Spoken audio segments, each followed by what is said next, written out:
Name-isms and ities. I'm against the concept of name-isms and ities.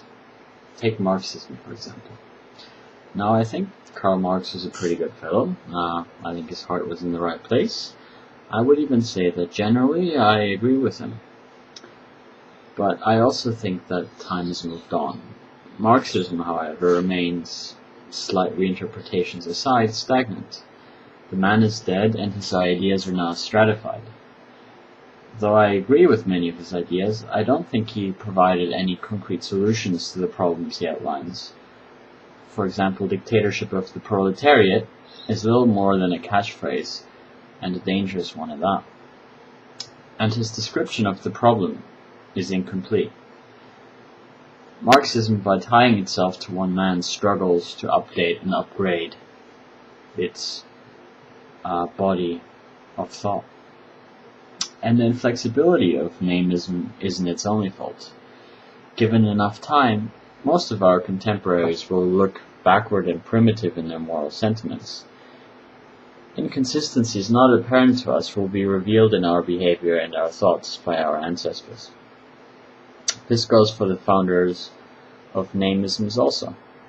Just look at the attempts by creationists to rebrand the theory of evolution as Darwinism, to associate it with Darwin's perceived and admittedly exaggerated flaws. To put all one's brand image eggs in one basket is a venture that risks unfair association with personal flaws or historical prejudices that were common at that time. Seen in the context, the serious examiner will understand the unfairness of critics' approach. But in a world where propaganda flows more freely than information, and where both assault the senses in vast quantity, it seems foolhardy to rely on such depth of understanding.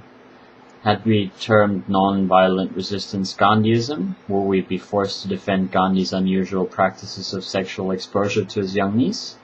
Most likely. I think any system of thought or philosophical idea, while it might be sparked and elaborated initially by one person, is larger than that person. Association with that light-bearer should be respectful, but the idea once transmitted is no longer hers to possess and to define. It belongs to us all. We may branch from it new related ideas, some which may be better than the original idea itself. Ideas must be allowed to grow, to outgrow any individual, any guru, any truth-teller, no matter how virtuous they may be.